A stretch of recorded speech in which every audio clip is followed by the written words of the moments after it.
ia mai se uso ia yopu tatiti ia ona wala au pa ia le tua ia ile tama ia por tama fo ia tatiti ami tuanai moti maola ia na wala au ia lona matai ina nava ia so ua tuana yatu ia ai o loo whaatali fo i whanau o loo tangi maiala ia loto tele ia iai whamawhananga le tua ia ainga loto whawawau uso tua whawhine o ainga o wō mapaanga ia whasino fo ia ia te i lātou po alo mai lātou umai tau i le tamā nei ia tatiti pe ona wala au iai le matai i le iwa sfulmo tupo ona tausanga eoe ia i le afio anga ona iafud mo tele salafai ia ai langa tai leo nisi o whatautani ai mai o le tino i tono o maota malawa o ainga nisi o mafuta mai i to tonu o maota ngase o fia lavale i tuar ke lope o e mafuta mai ai ia i maota ngase i Samoa nei ia i tua i ainga ma lore soifo manuia tatou fatasi le nia fiafi tatou proklame whangasolo kota marwhare o leftua wha mau i atu proklame matango fia fo i pe ona whaso ai i le tatou tauta iae ia manisi ona e tatou proklame na mumu atu ia i tatou nunga ia na amatalelei mai na i proklame na ia le tatou wha moe ia lea fo i la ua o mai le taimi o kota ia i nai vaenga toi whapa i ai mana isi o vaenga o mana o mia na whai fo i tatou whaso ia ona tapuni alo ia foi la ia le wa e fai o alo ia sa una tu le fa ngata to ofisa wa kasiale uson mele e kasiar kusa o me amonia e pe ia kasiar ka ko ofisa re ka ke ngalu e uma e fa solo mar kiuke uma tu tu la e pa ma mo fanua ia fa solo mai ia savea al waku e tauta ia e ia yo la foi la uma le pokalame wa le na fai mar pokalame la i Los Angeles Lau America, ka ilo po e ira ia ka ki lei loe ka ika ki ora talofa mo e maunga manatu lelei le la ke vai ku fo ya wa vai ele se ala kalang fa ko po le la wa wa mai atata ya e mauti noa na la pu e mangele live asiata ale ai la pu e mai ba la mo makalang wa fa la kong asiata ma Mr. Falai live e wala vala live nga kasi e loa mai e ka pule ka post lai yo le la ke vai foi nga ka ngu ua pu e mai male live a Mr. Falai yo pu e mai male live a Mr. Falai ore ka ngaka leo ke kilo iai pe fa pe I fo I pe a malanga ese mai ai fa muli le posi le I ai o mana tu le yo o mana tu le langa lenga ma felo I mana tu le lan malanga mai ai porta sanga tu e yo na tua o ke rei va aya ka iro yai ke wa ko nga me fo lele ke wa vi si fa solo a ko ai o ke rei va aya uia o pu ese live o naturally yo fo yali a tau ale a Nielsen temi fo na malanga mai ai ya o tu vasa ele pu a la wa li e ko asiata ma falai ya la wa vai o ma pu e male live a falai nga la ya va vai fo saude live a asiata le ma futa mele uso ya falai hai falai ma lon malanga manuia yo ko usa pe le fa felo ai ngalo ya falai nga mo inga ko sanga maro longa wa le wa valu minute te ai tu ras fuma lua le vai luanga o po California le ma futa mai le uso ya e so na fine le na lato malanga ya male mamalo fa malanga ya to fa vai malai ya la valo a fai le wo ka wa le ma futa mai le fa tu falai ya le ma fuka mai falai lai ole ile mela ya piele la tofa ngamlang awal pole yo ya failo se malo longa falai yo failo se malo longa yo la yo kilo fia moele umio fa ngamalanga ilunga le ea nenga waku wai wale ma fa ngamoe se ilonga fa malie uma ya inga yanga waku wai ya ai fa manuia tu la uso manuia tele fa mo malanga tuai vala ulia foi ya pe ona ia na tunu ya o to fo yo o fa fo mai ma tapu ai mai tono America ia se ava no le lei foi o foi fa ma popo ia nisi o tatu fa mo le pe ona bala audia mai ko lua le e wa ku sala fa la ia wa ku kuka ai bala audia mai ia to fa vai malai o ia la ku MC ya vai ofisiri le diska o la fa o bion mer wa lo ma futa mai mala usamo se fa mo ya o la fa o le MC yo le ale fa o le MC nga le pese ngai meu MC e fa mereka lo makua o le mic check kuna le kau sio kuna ponar fa u bio le MC e fa mereka lo makua wai leva ko fa sala lau ko ke le ko ilor fa u bio le MC o le mic check yo mic check lo ngor sia ki o mic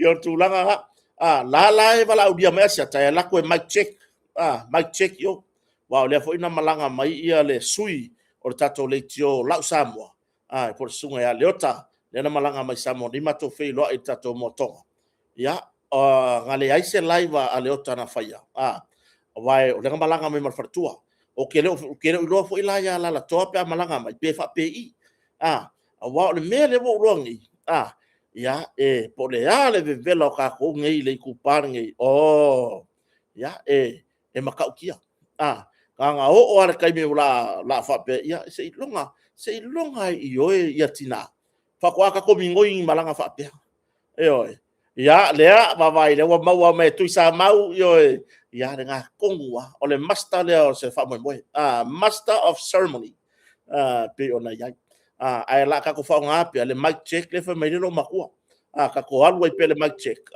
ai o le au kuro le master of ceremony MC ya pela ona ia fa mo malanga ia suane matala awane si o tatou atunu ya o la tou foi ele i fei loa ia ile awori ia o i foi se ko for barbecue ya ma i fo se pu seta ya male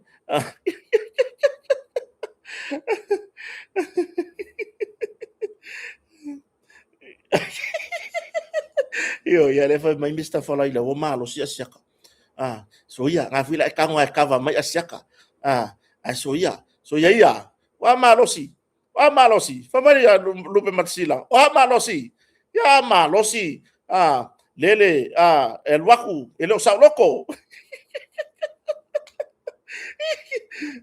manatu ya fa mo o le va venga e su mai ka pungi alo ia ka ko ofisa pe mai a foi fa so ne fiafi ya atu lana fa filo ya toi po fia lava le tour ke lope o e mafuta mai ai lungor tato Facebook lungor ka ko YouTube ya o kota ia o na tato proclame te tele ia fai producer ya le bola vea toi man tato proclame o e vanga le stona i pe ona lang su ai company al motoka ya fai producer le foi na malanga mai ia le sunga ya Mr. Falai maboni mawina ia le producer lo fa foi na tato proclame i Samonei ya o le proclame fo i pe ona malanga mai ai le suyo la Samoa ya leota ia le funga Samoa mawina ia tulanga o le tato producers o longa lue tato proclame o ma ua ia manatu le ma le uso ya mus ma faso ia ma ko ia langa nga makwa o ngai me ia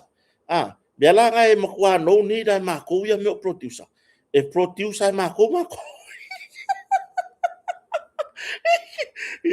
e polo kusa ma e polo kusa ma ko e fai ma ko polo kusa ya alu ala ia le ola ara kai me alu wangi i mane me ia nga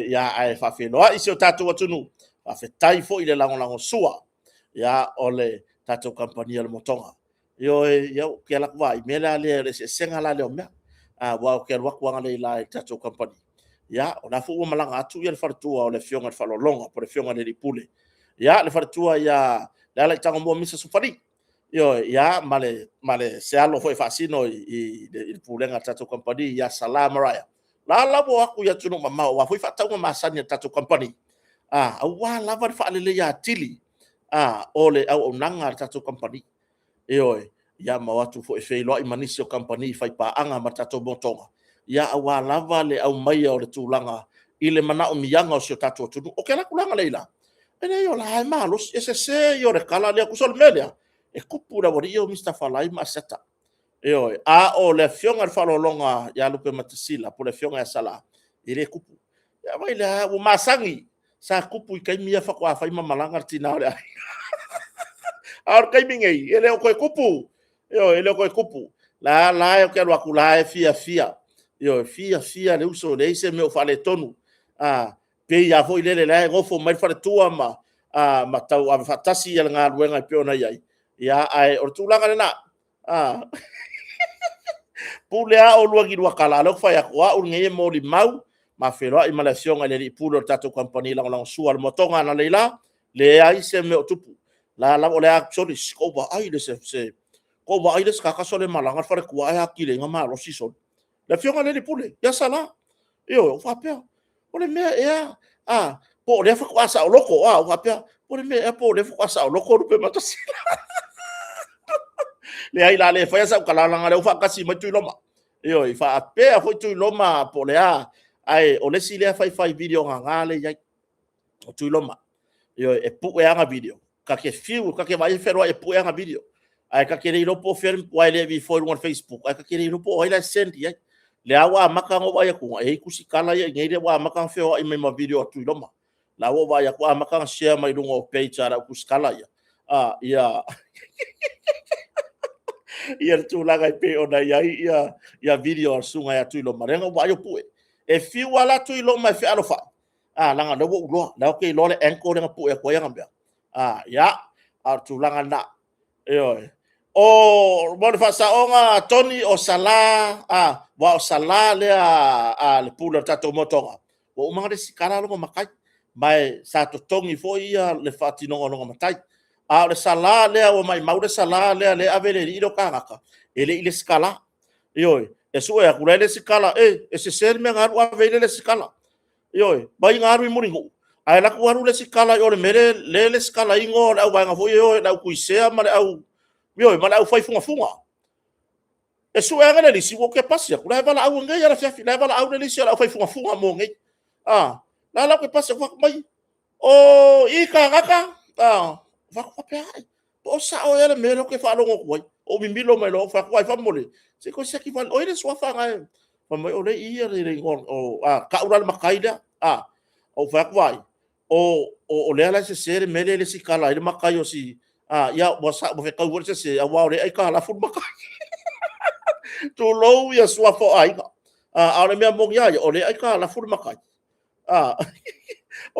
o le ai ka la fu makai ai ala ku foi ele skala alu aku le skala le me o ye fai wala au fai funga male ma me o fai wa foi au ku sea male au fai kui ya oi ya mala fai kila pia e ma futa vai se uso ya mat wi alo futel mo ele uso male ainga ma fa nau yes time mi langa mai foi tato fei lo ai foi sa mo nei pe langa mai asi foi ia se tu ya ma sisi lo matua lai malo lo si lava ya o le sunga ya tun mafono ela matairata ya Tony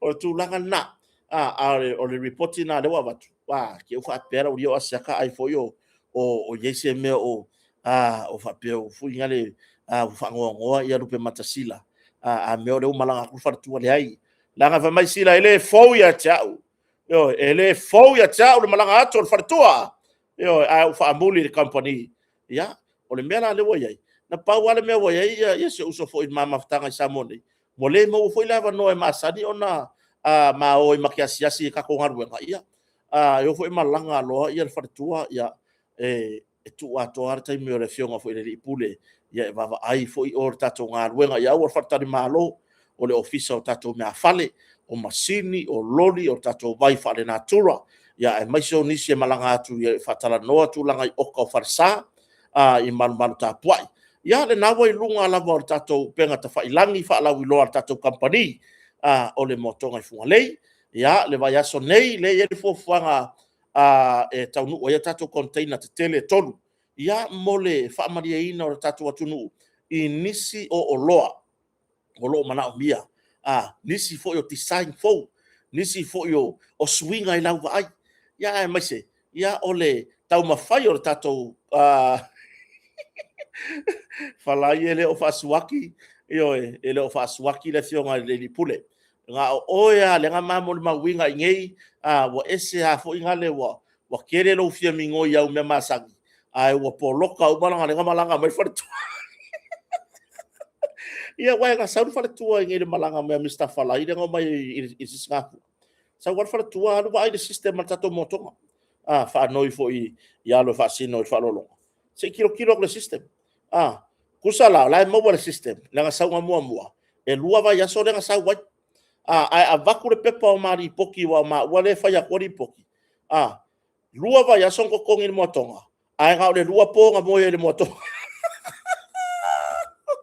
lo winga o lesi se furu lua aso wa se furu fa aso o lesi se furu lua aso le lo po fenga mo e le lo po fenga mo e fala le lo ka ilo yai wai o le foi nga su e mai nga yo nga kota o nga le fa ka malo wai ia va pela o le vai for my son o le a foi nga fiu fa ka ya kwele ya le sia ke ngere di poke fa ka malo nga le lua foi po nga mo e fala yo e pe ya me ale lo tu lo kasi nga ya malanga mai e lua poko ko komi si fi pi fa ma saru ka ngaka ma ya o nanga na tato motonga yo le nganga lava ia to fa fetai atu si o tatu watunu o lo malanga mai atu no mau ma fa nga ina le o nanga ia e o mai lava male male tala e mo mori mai ia na fa longo po kalame tatu tauta ia le o ma fuaina o mai la lango pisinesi ia ono le lango sua fo i tatu po kalame ia na fa longo fo i le sunga fo ia manatu le lei na fa longo fo i ia inisio tatu por kalame ia o lo ta ua le tatu motonga ma o nanga na fa longo fo i ia ile uso ia sa mo finau ia ele ngata fo ilea ia ole sunga ya savea ia na fa longo i le tele o tatu fa solo i lungo perta fa ilangi io ia musta man ia pe ila ina le na mafuai ona malanga mai ia mau mai e fa nga ina le unanga tatu kampani o motonga ia male to tele na tatu malo na malanga mai ia na mai lava ma fa mautu le motonga ma pu ela to live fa fa tele lava ta ma fa promote tai pe for to fine ya fui mono li anai ia pe ona malanga mai foi i samonei vai tau si singa fua ia o nisio tato malo se uso foi ia kapeneta ma se fartua ya Audrey le o to tali watu na malanga mai ta fa si singa fua ia o si ufanga ta hine tonga io ia sa pati futi mose ia na malanga mai mapue kusa le nganga foi le promote fa ilo atu ya lato wo ma lato paanga le ai asisi no fuanga pito silio na manaia i le tūlanga i pei ona iai ia le motonga o tui loma nga pu e anga video o kiri vai nga share i runga ale ese le i kulau wai o le i kulau wala kuskala ngai la share mai ai la promote mai video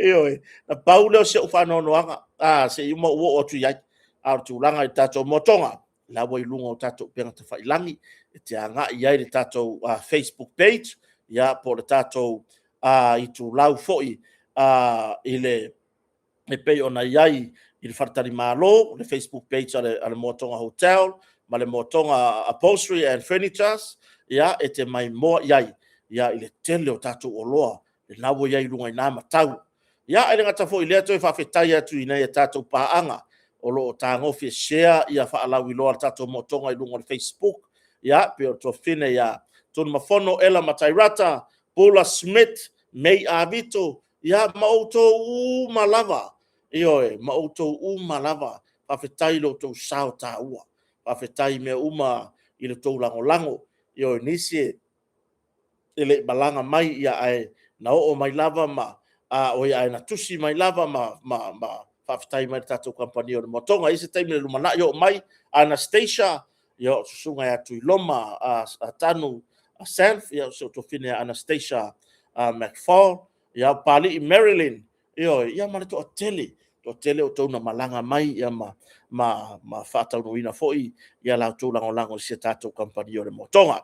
Ia, whawhitai foi si amatou kampani tau amata le avea, yo ia le sunga le i pule ia Mase Josh Mase ia wa lava ia le tawa meina o mo foi ina tupea nei tatou halo mafanau la tou e tale no musika i Samonei ia le na wo ilungo le tatou YouTube ia mo foi na mo na seleni ia wa le ha lava ko inga kupe ka ku ke mo ka ku ke fa fe kai i le tua e mo i fa tai lava tatou tama langi io ia ai nga tailea ia o tatou te fafo ia vi inga ia te ia i le tomai ya e mai se fo ta pena ina o sia fo uso sia tamari yo nisi ya la wo ala to wa mo wala vana ya la to se le ni pe o sunga na tu lele ya e pe o ma to le ni sa mo ya pe fa pe e na fai mo sa tu pe la YouTube usu sa pese fai sa tau loto ya fa matala sa fa ngongo o se palolo mua ya po se palolo ele mua ya tu lungo le YouTube ya ma ya mauti no mo wai singa o se leni fa tai le sunga ya mase ya e fo to fa ma fai ona fa tu langa se melelei fa fai ngofie o le fai ngofie ya te u ya la talmonia o le fa fai ngofie ya te u ya o le maftanga ma sunga ya mase ba sa ma ya fa tasi le precise ya le la fa tai for the precise le time ni mato nga do ai ya le na tele fo ino na sao le tina o sho fo ai na lo no muri tamale o mase e ta ma tu lava o tele fa pe o te la fila to la okay fam kala kwa e ala ngo muri kamale o mase or company tu ni sila ya o kanga fo ia nga re precise nga pala lang ya ya se vanga ida sunga ya mase or samo kuso wa udah wala le fa samo re dido mase jos mase fo ile ke video ko e ngangu me mase fa samo o le winga from talanga ita fa ngo fie ya fa makala o se mea fo ile o te mala malama pe au fasili sa o di samo amun mo se fa mamla mamale me le wai usa unyo ke fasili se palagi ya o pe ka pe ngalo musanga ka pe ngalo ka fasili ai sa fo le kari ko ki kia ko ruba ya so o fia mara mala markat ai fa tai sia tamari ele seru foi ya ai o mo fai ona tu fatasia fa tai e sunga fo ya misiruki soa ya lango fo ya ta fai ya ole to fine ya pali in Maryland ya ai nga tai le to tele ona ya lo pese so tatu watunu ya le o mato nga lu fatasi la lo le mato company le ole avea yo ya nga tai le ta wa mai manisio Pacifica ya matou te tautua fatasi la le vea ya o le tulaga lena faafetai na e tatou company taavale totogi rentals ia o loo matou galulue ia pe ona iai le sio uso foi ia Phil Peter i loto pā ia ma le Grace and Blessing Rentals ia o le tatou tautua a le MS Rentals pe ona iai lana tautua le suga ia alovao ma se ona faletua ma le nofo alo foʻi pe ona tautua i mulifanua i le kalapu po le farkalapu ia po le pā faasisa faasiga malosi ia lae mafuta mai ua paau le lopo igu se vai somalia aua paau swim ia i le tatou MS nightclub i o i mulifanua ia ua lava tulaga foʻi mo meo saʻili gatupe e kalesia au talavou ia au kilikiki au lakapi o le a lava le faalava totoga e vanoa lelē faisi saʻili gaseleni na i le MS rental ya MS nightclub o lo yai mala unanga tatu tabar totongi i le mala valele i faleolo fa va malo ya wa la va tatu i no so tatu tu malanga mai i se ta vale la la tu ngata vale ya o le AA rentals ya pe o le foran tu so mato no le pea ya mo ta vale so o se ko nga ka vale mai ar ka mai ka vale la ki se ya o ai manga o se roli pa se furu la fo e mo marka mai o le i kako kampangile le AA rentals i se mato afiu anga fo ile pea ia le uso rental pe ona e fo lana tautua i se mato afiu anga fo ile pea ia ma o ni mala vale le fa va malo i faleolo ia pe la ona i tautua na so tai mai e inisi le wa mai ona ta pena matotongi o la to sa wa fo i al malanga mai le usunga fono ar conference ya le kalesia me totisi i le masina fo ia onisi le malanga mai le sa mo ta pena ia le api fo i mo usunga fono ale kare se notisi pe a udian masin fo ia o le wisa mo nei nisi ia tu langa na i tato ia tato fa la wi lo e pe ona ia po ia mana i company fo o lo ngadu lu fatasi makota i sa mo nei ai tato tele i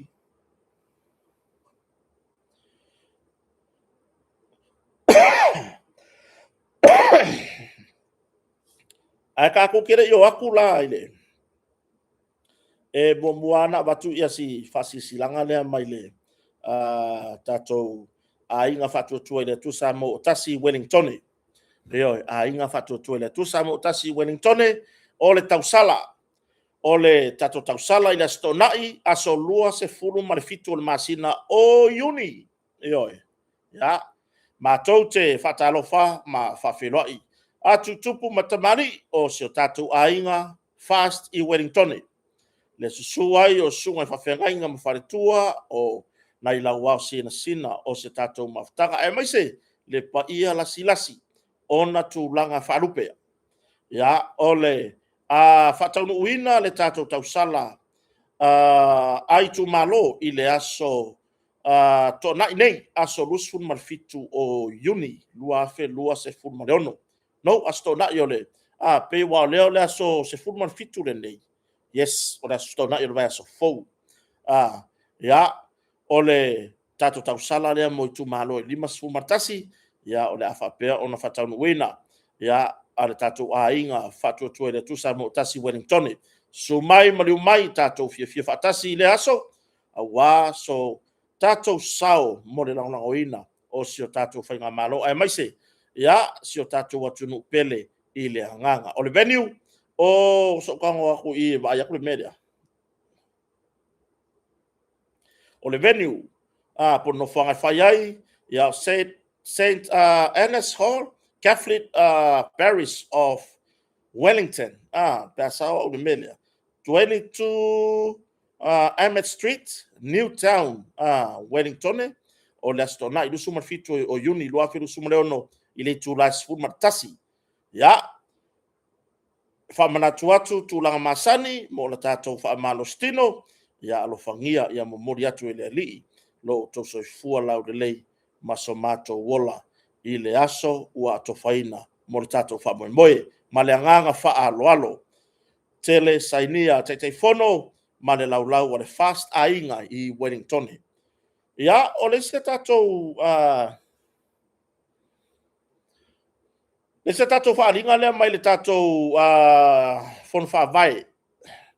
O le tatou fon whaavai lea whaleata numera wha. Ai kako kere i aku lai kako fon whaavai. E mo muanga bako mo mua tatou whaaringa lea mai tatou I le tūlau o le tātou malo, whasilanga whalawai tele, wala auria mo le whalau wiloa, whalawai tele ta iala mo lumanai manuia o Samoa, lua ono, lua ono fitu, lua oto tasi. Ya, aso lulu se fulmar fitu o uni, lua ono, pe ona iai, ya, pe ia o lewa, le so ngai le nga mai le mele ma le nga fa lo tele fa sisila tuai o lo fa nga solo pea le fa la wi lo tatu ta yala mo le lumana manuia o Samoa o ono o fitu o to o ile lo o to tasi e pe ona fatino ai I upolu masavai ile vayasu tarwai o atoi fua le isi tatu fa la wi lo fa la tele mo upolu nei e mo ai le avano o suyo nu ma la fanga fa pea le atunu e mo le mau manofo mana malama whapea, male langalango sua I le whatinonga o le nita yala astonai. Astonai rwaso nei aso luas fulum o uni luafe lusu maleono I le tulai se fulu taiao o le nofuanga malae o le ekalesia katoliko I lotofanga. Wala auria atu I tu malo mafono whaavai au fiai ano amaa, wa au fono ti, a le ipata, le pa, lotofanga, fale alili maso se tangata nuu e fia awai. E tā ua lo tātou awai whaatasi I lea whamoemoe mole whaalauiloaina o le nita iala. A wale nofo sila fia. E le tātou watunu ina ia lango whaatasi I le whaatinonga o le nita iala au tū. O lo tātou malo mo le ati inae o le tātou watunu ulau tele mo le isi lima tausanga. Mo nisi whamtalanga whamole whapsotai mai toi pangayalii I le mtanga ruenga o tupe I le telefoni tolu lua fa po o le emaili joy.pangayalii@mof.gov.ws ma le nganga whaaloalo ya o sao le titi maeva pifem ba ai o fisasilio pulenga tanga ruenga o tupe ya ka kwa lola ia le fasisilanga le so tatu tu malo faleata fon faavai faleata numero 4 fatalo fatu le paia mal mamalu o tatu tu malo le nei vaenga o le aso ai fa mole o tu inatu le nei fasaralaunga mo I lato uma sa whaailoa mua atu I lunga o le tātou I tū laure nei, o lātou swafa. Ae le I susu mai lava I le tātou ofisa, ua toe tu ina atu I lalo le lisi o I lātou nei whaamole susu mai I le tātou ofisa, a wā le toe to tongi ina mai, te toi whaafonga mai le vaenga lea, ua toe tu ina atu I lalo le lisi, o I lātou nei whaamole susu mai I le tātou ofisa, le ofisa o le fono whaavae, a whaleata nu mera wha, o le fionga ni ngā matua ia ale, mena ale. Ia, mole whaamoe, e toe to tongi ina mai tupe, sa talaina whaalua, tapo claim, mole tufa ina o le taiselau 50 back to school project. Ua tu ina atu nei se ia o le aso toru sfuro yuni, e toe to tongi mai ai nei se leni, o na whaamatu uina atu lea o ingoa nei I le ofisa au tu, mole matanga luenga o ngafa manploketi, nei e whaia ai le lato whai unga, I luma o tu la fono. Swafa nei o Vito Siosi, o le o Safune, ya o le sunga ya Mikaele toa mouta, Ropeti Tali toa mua, Batofu Uiese Saina, Saina.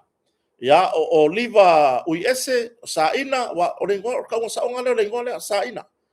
Ya leo tatu alua le fio ango Saina. Ya o Taseta Marafoni toa mua, Kenny Siliva toa mouta, o Charisma Apollo o Saina, Karina Apollo o Saina Teresa Tusi, o Toamua Larry Tusi, Toamua Le Josefa Kamuta, o Toamouta Le Uo Tayoalo, o Toamouta Tamalominga, Toamua Sarona Alepea, Toamouta Denise Alepea, Toamouta, ya o Gospel Yoapo, Toamouta. O le mele whaipeo na mai ele tatou whasalalaunga lea mai le tu malo o whaleata numero 4. Tufanga fo ile o tata I se laudi masfulu na tufa mo le back to school project. O le tūlanga le iai. E iai la kou lewa kufa whaalua ia. Lewa mai fo ike I waku whaalua le se laudi masfulu. I le tūlanga moni aia, o le makua sori kula fongo ane melea. E sori kula fongo. O le makua ia asia ele kula e kukusa ma le mea o lo paloka whaalua. Le ala mai tau watu. I le tūlanga peon au mai ai ele fono whaavae a whaleata numero 4.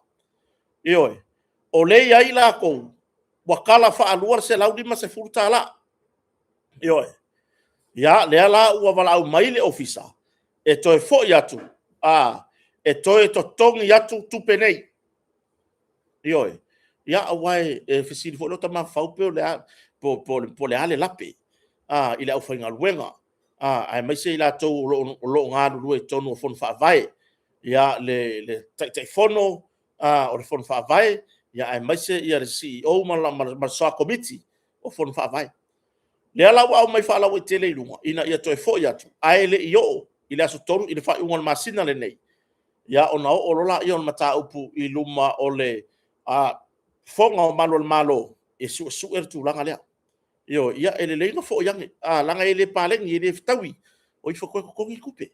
Ko fa fo ika se laudi ma se fulu. O le me fa la tala. Lea lava ke sila fia wa umanga kala lau se laudi ma se fulu kala. Lea lava wa e sila fia o lea wa umanga kala lau se laudi ma se fulu kala.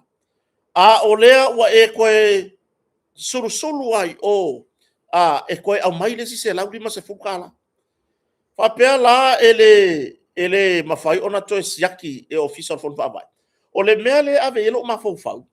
Langa iai ia ai peia na umai. Na o fa na ula lo se furu toru tau sanga. E mafai o nga kala e makua pe ila maua.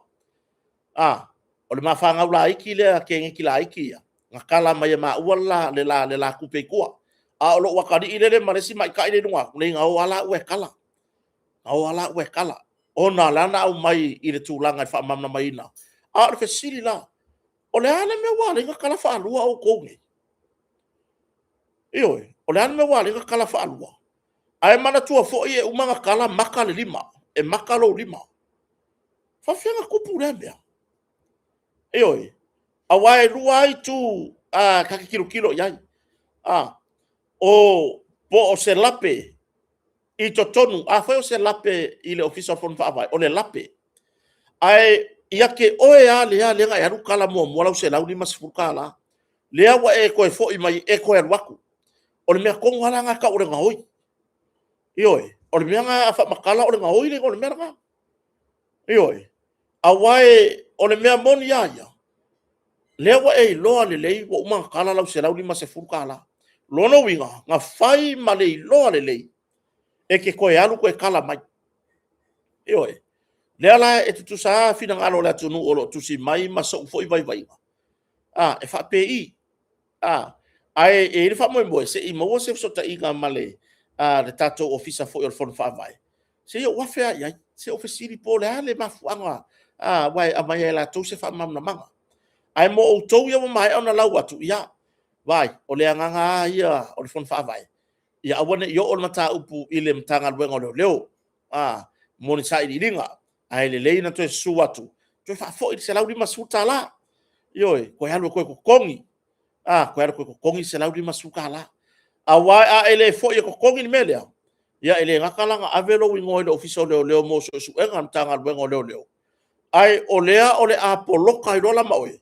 Wa le mo saulo ngore lisi dia. O umala fa mangu yang al fongo fa avae. Ile anga ile rumanga. E mau ki ngoi le ko e mau o se mea. Ai le leilo walu ko kongi ni melea. Alu le ofisa. Le fa pea o yesa fa pea le o yesa ku per kai mingi. Susu le ofisa. La fa tali mai ia le ofisa al fon fa avae to malo falata numero fa. Ya ke susu yai. Alu yai. Talo sanga yai. Fai yai malie. Ya o le akam fai ko kongi mai. Ya ai se i mawar tupe il fa ngone nei vai aso ya por vai aso fo. Ya o se tulanga va pe ona mali e fina ngalo le tunu lo fai mai. Ya a fai e lua kus folau pe lua ia mo meu pe pa fanga. O ngai o inga ia wa fai. O ngai o inga so kula fongo. Yo pe lua la pe pa fanga lua ia kus folau pe o la lava ai ti la inga waka. E so kula fongo la ngai o inga wa fai. Ole makua i so kula fongo. Ele ngata wa e fa se ina fa mau ngal malo. Wa project al malo. O fa mau ngal malo le wa kan fa se. Yo ai le ngata ile. O le kele o nga yo inga ye fai. Makua ke le ala fai. Yo ya ai o tulanga na e leo na fo ye avele to fa foi. Manuele yo o tulanga ile i sisi tulanga pe ona o ai ile tatou ile official leo ia mata upu ia nei mai ane ua e a fie le tula fono mafua mai tupe nei mafua mai tupe nei ia o lea la fa fetai fo ile fono fa vai fa le ata number fa o lea ua mafaina o mai lunga le melea le mea ko wa le kai fa apea le mele kau ka fio fia ile se fa amalie mo mua ile tufu fanga o se fulu miliona fo ile a le tumalo sa fata le ko inga me fa apea wa o le mea moni ia o le popo lenga ele la kiki le afe se lau ka ala ka ko kas afe se lau tala po le 1100s ele o se kupe la kiki o se kupe kele ai o le winga o famtalanga o le mai tau atu ile tulanga e pei ona ngaru lue ai komiti o lo fito i tonu malva ai ngol vaenga le o la ka kia ai o le mea lese siaki mua ia sao tangata ave ia awange ia inka ka fa balea nanga sama kala ngo maresi li ia mato ai o kere fa pe wa nga vele ma me e polo kai la kala ngo ko nga me fa pe o ledi mo ke ia le mo sausa ai mai kia ledi on maku ai fa mai la me wa rin ka fi fu malo le mako se fu milion nga mai la me wa rin ka fi fu malo nga mai e ngi usila mole iku malo fa kwai ya e ma ya ro wa ke fi di malo ai ngo kon fa ya le kan o fa kwai yo ya fa maka nga tu lo la va le pa io le tu malo e ali ma fai pule tu lo wa fionga i fai pule ai o se tūlanga pito siri lea na matangofie masao lewa iai le whaasoa le malo le vapela ua pule le malo le se furu milionga le ai whakua i ku o mawhauwhaunga ngā langa ke whakalangoa whaavaianga whaupufai ku o mawhauwhaunga ngā ke kalangoa whaavaianga whaupufai au le winga o whamtalanga ongo sai o lea iai ka ngaka ia wa maulu kongu e fia mawangi lako ka iafe se lau kala aele ongo ngofo i sa whaka ele ongo ngofo i sa whaka peia wau o ke le ngofo i sa whaka ele i fo i la se mea la lenga o walu fo i sa whaka e la ia o lo ainga o sa whata ainga o lo tina e iai la ka ngaka wa mangaku o le a maulu i e mawangi lako kupe le ai o ke wha ingoa le nganga yoinga o se kau wha balea ioi e le wha peke ngofo kaulanga le ke ola kaulanga ai la alu fu ke maulu le kupe sa whaka ioi e le se mela i lo wata tonunga ia lava le ono sai tulo wa se uso mata no ale winga fa talanga e ka kau nga lava le ono sai ioi o le ale mele kupungi o le nga lue le komiti o mantofia e kau fa mau popo ia lava ni fa makalanga e fa ilo mai ai o ka ngaka ngi o ka ngaka kongo re kumalo fa maruru fo i le tuai mau o le tau seleni io o le o ta tia to tupe a le tulanga e pe ona yai bai e halanga nga kupur fa o lo akau yo to fina ngalo langa fo yo le malo si mar ku le fa le anga isi fa o ngal 1 milion sa faka e fa ye tau fa le anga le malo ya ai ma se le si le ngalu le palo ka le mangu ya mai le nga nga makua i sori pala i lalo e se tasio tamari lele sau pe fiero kele ma kyo fole le ma o le me foi ai lolo foi ingal palo ka no la fi se o lolo pe nga ku lua le me lo ku le le muro ba makanga a wala fi sau fia ma le bunga sa ai fo tala a wala fa nga fu 1 million sa faka e fa por kiki e ko fi dangalo tasiale me fa longo ya ile tu malo tu lo le pa yo le tu malo o le fa nga malo o le ka ma fai adan fatala no sui o committee fatala no am tu stala de nam sitting here for tu stala e winga tu pelea o le mea le tau ma fai ina ia mauti no alele ina ia mauti no alele o le kupe e aru kongu i kagaka o lo o soifua maola i kukongo sa faka ioi ia aru sa o le selengi i kukongu o le tu malo sa fata ma futa mai se o to fina matua ya kisa yo e fataiasis ma tabai ya se i mawa se tai mo pisi lava ya afia foi tato tala no foi ya pe foi ona a lewa mama ko ngalu le la marka malo lo yo e tu langa na le fa fonga se tato watu vai a fai o lo ke ngo foi safaka ala ke loa kanga kore i ngala le lai maka kwa oi e ngo foi ya pia o le wo mai manga mo ngira ko kupe i la me kupu ya kia ki ngalo loko wa le ngo foi safaka ala ke vai ku kanga kore ngala le la o mai su ngira ko kupe i ai o la ko e ngo foi ya pia e le ngo foi safaka oi ai o tu langa le winga fa mtalanga e se le ona wa fa o ngai isi va nga foi le pe e o so fa ai ana me moni asa fata moni ar tala al malo o tani fo tani al malo le nga wa ko kiki ama e ata penanga na o mian fa mautu awalanga e kupu le ko nga mele pe on mele o tupu ya fa ata numero fa wa kala fa alua kupe wa ku si kala fa alua o le nau ta inga awange uma ngenga le mele wa kele le ska ka e oki oi na le ke fai kio o bea ia le wa o mea ia le pui ele fatino ar committee ina ia le lei fatino le fa so ina mar tamo fai ngor to seleni ioe to tele mali le sa no ngana fionga le pale mia ina wo mai le vai le fionga le laudel mali toa mar ka peneta le we termine mar fai malo o mai e fiar me ka o va kuma o ko mar family ioe o mai loa il pai inga talwai o mai loa le ai ave akor kupe ave akor kupe sa faka ia to mari la ele fa pe o fa yakule malo wa ele ma se me o malo o ki ese mai ko 1 milion o le anga le malo ia ia lelei faasos ia tofu sia ma ia tofu sia ila tou olo no nofo I tono le tumalo ioe ia tofu sia ila tou olo no nofo I to tonu le tumalo ia le mafu ka mai se tofina ia misa mati le pule ioe pe ona ia tatu proklame ne foi time la fiafi ia na fo sa haungi mati e o mati le la failanga show le fa mo le malanga toia le to fa malai marsunga ya Mr. Falai o mati le la usura pese yo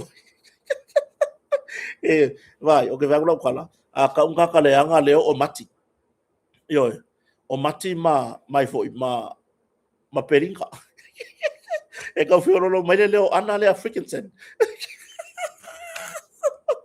yo e fa tai tu ma fono le o fa sa o me tu ma fono e le fa e lua yes le voi tu si mai ni si le ala wo mai le fai nga malo le la udan mani to le ai ave o marku pesa faka or kupe ya mai sa faka la sa o to sa fata or ko kupe ai ele o yai se nga le malo ka ngo oki ese se mea le nga fa alu fa solo nga mua e ta ia feta la tanga te to tasi mai le pepe ka nga makua logo winga fa ko se fulu o le ngari mala fa nga ko avalu ia wai le ya se ngari fa pe ko dei e ko alu o me ka ngari e ko alua ioe e ko alua fa fetaia ya te la to le wa fa ilo mai sa le fa sa o tu ya tala kota ele familiona e 2 miliona ioe yana pasia le fa nga malo talwai ele pulenga malo palemia talwai male kapeneta sa ya il malo tausi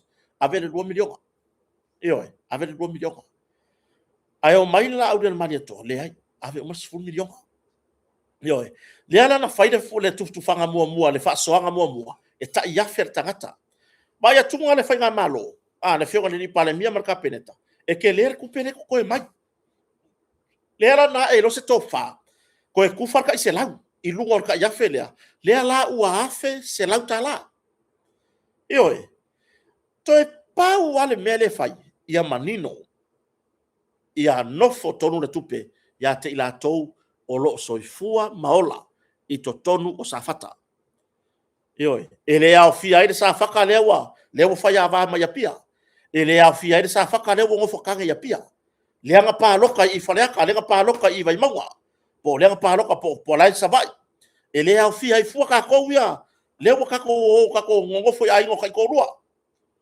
le fa kali sa kai mengo ko sa va nga piko mo weska ko 10 miliona ar kai mingi ele yo le mo wale le fa man nga safata ono tulanga I le vale ioe ya pela o tulanga na I fa fonga so tatu atunu ai mai se si o tatu tu malo yo se ono sai ioe awaia le fai mako la lafo fa pea ya wa isa wo o pu malo o isia wo le se matu tu malo safata wa o pu le malo le malo le o le fionga le palemia le vola lafo ye fu me o pepelo le am talwai la ko ki fa longo fo por kalame ila to fo ye ta malo si ta fa leanga ioe ai mai se ale ulu lo sore si pe ko va yari sore bole makua mama singi vai mele ka ore urupo o le mele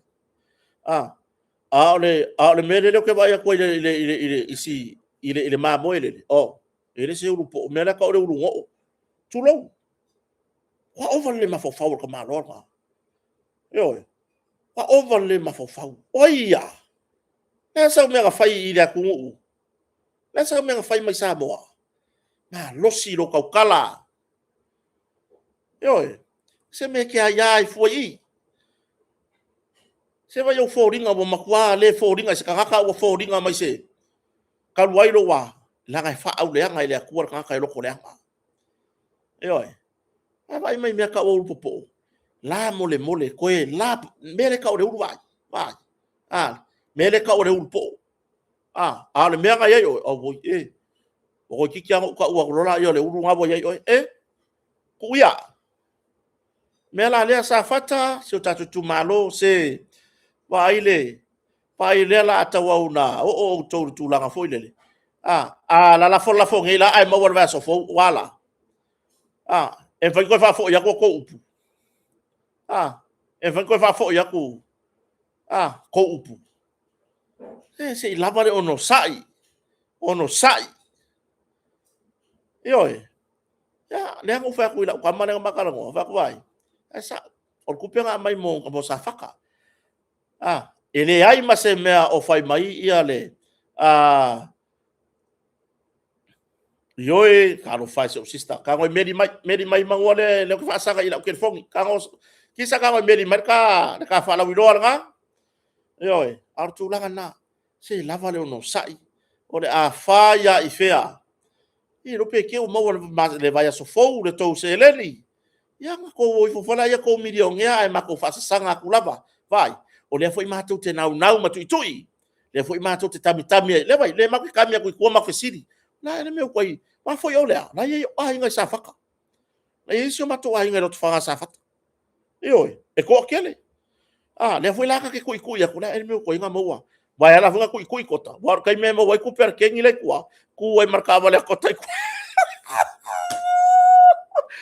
ei mai le kai se lau ngai over mai i mea ia ao mamai yo ki nga inga ka ngaka ri yo ki nga inga ka ka mafai mai ni ko e ko se full video amai le mea nga se amai so wola tu langa na ile ya se nganga le foi tu i mai tu mafono ia ma le vao o ngale e yo matu wa inga sa fata wai na maua tu pe na yo matu ainga ya o fa tuanga i ko vevesi le maua kupe maua kupe au woi fa tu se mea vai pola se mea ngai pin ele nei tupe yo vai pola se mea ngai pin ele tupe se ma ia halu waso sa waso ava mai ngale ku se ma ko fale apa na fa tu per se le ni ya ai ma se ai nga to tele yo ya ai do le maua lo foi o ka vai lo foi kama ya o le malo lo ko nga me hoi le nga maua ku pe o se furu milion o ka vai pe wo foi pe ya la o ma ai le ya ki me o nga ke mai ku nga la ko ki me fa pe ke de o nga maua fa ku pe o lo foi ura la isa fai nga pia se a vi se me fa pinge le ku pe na maua vai po le ase me nga vai le mauta le aiga vai po le fale ya o ana i me fi fale le ya fai le mo ku pe fai ai ya e wo foi le nga mai so le longo wi ngol kai me kala i se furu milion ala sa fa ka ko le o fi ba fa kala pu io la va kota se la tala io tu langa na ole mata upo tato ya ila vai proket ole tu lo wale fionga ile tamaitai mana ia io mana fina ngalo tamaitai fai pule ole tu malo fale lupo ya pole fionga ya ai au tim male vai tu lo wale tamaitai fai pule o se tamaitai lo ia foi mana ia no fina ngalo inisio vaenga lango ile malo ai o te manatu i le tūlanga lea i le pe ona sau noa tamaitai fai pule i le tūlanga i fono whaavae lau whaunga upu ia whaingo fia ai ma tūlanga fo i lele pe ua whaari manino no fina ngalo awar koe ala laile malo i fono whaavae ioi awang i koe ala laile malo i fono whaavae so kango e play yaku le media ya so kango su yaku le media e ki yaku manino i lalo tatou feagaiga o tupe uma le tuu atu i tou aao e fai ai tou nanuega mo le committee. It remains the property al malo. E le fuia le property ownership.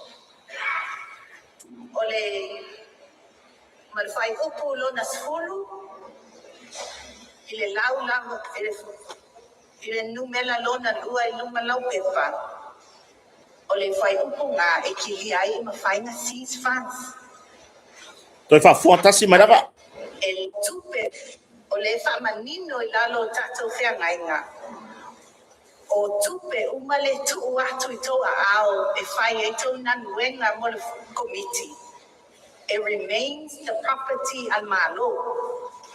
Ele tuia le property ownership.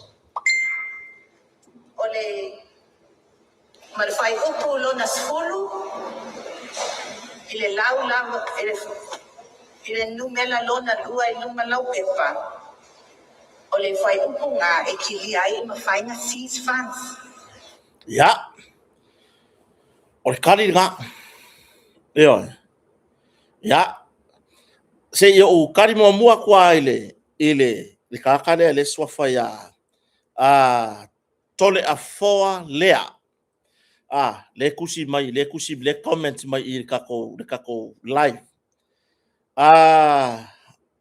Le pe e pe le esa uson mele anga le ma vava mai tole a foa tu lo le swafa. Anga le ma vava mai e le loa. E le lo e kota. O le sira le ongo. Ua makua i ka e lua i le ongo. Tole a foa lea ma ai. Ya whapengei. Ele o ya mankangaka o lafo kupe ma ya kota. Ioe. Ua ki ngā lo loko. Anu e ingu singa mea fo ilele kau ki lingi ai. Ke ronga oire skaka ke pe lau ele aso sa ai. Vai alunga i onga le loko leanga. Ioe. Le ai ma seisi o alu fo ingale whapea o whai aku e kota e lafo ma se kupe. Ai le va o ia fo ia kota. Le alofa kula yo kaka. E o mai ma o mai kupe a kota. O ngolea. E o ngai hanga kausa afia. E loko mawalalo. Ioe. E o winga ai o kota. Ai o longa loko malo kota tole a foa lea. Nga e loa ia lea. E ngalo ngei lo mana malama. Ioe. E ngalo nge ya lau ma kalo fai wa e makua ina ka va ai va pe se aka o ka mane i lunga ole kalo fai ai ke so o lo kinga le loko leanga nga nga fa ku fa pena oi nga nga fa ku fa pena wa nga fo isia ma baba o si wa nga fo isia sa lunga i wa lo akwa ole makua ele o lo loko fufulu le loko la nga fai mai o nga pupunga ola le loko ya e fa penga lava o nga e ke ko ilalo popo ai lava o ke le polo ka e ke le la ka kala o e lungo la wikula e ke ki nga ya le lope ke ya wo so ilo suka mai uma kwai kulanga ele mai maua se kai mi o ke fai a koila ka ngoi polo ka oi le la ka kala o e lunga ila wikula e a fo inge e ke sawe fai mai po le ale mea ngai o ma ngai ya o le wa maua wa sole o le makua i kumu oe ile ma lo si po le ale le maua lunga le we ile loko oe kalo fai ya ngal pa ngal kala fa ke ki oe e ke o ongo ya ya le lopo papa ya nga ya fanga ilo ongo ale au ke ola fia uia ioe ya tulanga na to le folea kalo fai ioe vai alunga i wa alunga i o le mindset e controlling a ko le olanga kangaka o le vai o lunga i le memoria ko le mero loko le pu inga mai lo fufonga ioe ya ai e fautu atu fai o ye se mea kan fai e au sia mere kota o le lui ngā morka haka e loko leanga. O ai ngā ke loko leanga iai. Ka ngola e lui le mea ngā ia e au sia le mea ngā ia kakaranga. Ai whai o e ke loko leanga mai lai ako ta sauri a sto nati. Ke loanga e unga e vave ai loko leanga. Ia atu langa na. Koe whafonga mai so tato tunu. So kwan koe waku le melea. Ia. O tato whea ngai ngā. O tupe umale tu atu i toa ao e whai e tau nanuenga mo le committee. It remains the property al malo. Ele tuia le property ownership. O le fina ngalo lau au tima le abai. I se tala lata mai fo i lea o te tango e whamatala. Whapea mai. Whamone mole. A wangi koe ala lai le malo i whono whawai. Awange i koe a yale malo i fonga wha vai. Leo wha maku wa kuyai. Ia se leni. Ale kala le ale lo ia siri. Le fionga ia maunga Precious Chang. Ioi. E remain, o kupere avaku i fonga wha vai. E remain, pe whatu mawina pea. Ona avea, oni mea to tino ale malo. Ioi, a whaila o le ona o kupe o le malo. E pule ala le ona. Pei a mulu kaka e wherua i le taxi. A whai lewa ua laku o ke whainga ruenga le taxi a manatu lelei. Lewa au mai le taxi, o ia inga ngei, whamai manatu lelei, e lima se laulanga turn in a vaku le vaiaso. A vaku le sfalaile, a tuai o le sto na ia vatuai. Lima se laulanga kupe. O ia inga, o le mafea inga, o le turn in a vaku. O mea uma, o le ka avale e whai manatu lelei pe aleanga. Pa a fo ngai mana mia na suile pa u suile swau o mea nga manatu lelei e fai. Ioi, o mea nga a manatu lelei e fai. O le kulanga ai e ma ua whea ngainga. Po ke whea ruai o moe leo ke ringa kala leo o sau marka avale ku ilo ufale o moe ai. Leo i fale. Le ku ia kia uka avale 24/7. E ku maupea o nga avea ma mea ko kingo a manatu lelei. Longo winga. E pule mai manatu lelei. Bili mai sauso le sui suau. Ma fe kau ma manatu lelei. Lau ke aruaku le akoa. Bili mai. Uso, kota. Se kau fa ma malo vai. Kau fa ma malo vai kaka avale la vea. Ioe. O lae e iai le pule a manatu lelei. I le ka avale. O ngolea. O le ownership. O le ka avale. O lae alu ya manatu lelei. Ioe. E peila o le mea lea. Lea wa sau noa mai. Auange i koe ala lai. O la uia lea wha moanga le mea lea. Ma lo uia lea i toe whamtala ina le fina ngalo. O le a fionga tamatai whai pule ya au tima le avai. Auange i koe ala lai le malo i tupe yo abe fono whaavai. Pe auange i koe a inga koe le malo tu i fono whaavai. Lea le sau noanga lea tamatai lo ia. I le amatanga o le tatala ina. O le poloketi lea o le 2 miliona. O kupe e stio e lalo pea o le vava inga le malo mai o le property a le malo. Ioi. E le ai se mea la pea la maku o kloi fong whaavai. O nga kaurola ia lea o le kupe a le fong whaavai. Le ai. A vaku le 2 miliona e le fong whaavai. Ngā lulu e le fong whaavai o ati na e o ataro sanga a le tu malo a vatu. O le kupe. Lai e avea pea o se mea ko kingo le malo. Whamamla mga kong waranga. Le amai i el tamaitai loia. Loia City. Ya. O le malfai upu lo na sfulu. I le laula. I le numela lo. Ya.